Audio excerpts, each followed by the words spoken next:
Hey everyone, today I'll show you how to remove a black background from videos in CapCut PC. Let's use this video clip as an example. It has a solid black background we'll make transparent. Start by importing your video and dragging it onto the timeline. Click the clip to select it, then enable the blend option in the top right panel. Click the blend mode drop-down. You'll see multiple options here.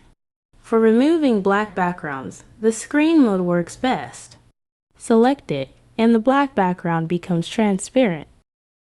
To test the result, import another video and place it on the timeline below the video clip.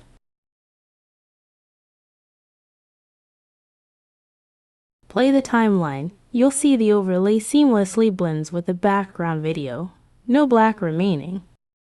And that's it. If this helped, hit the like button and subscribe for more editing tricks. Thanks for watching.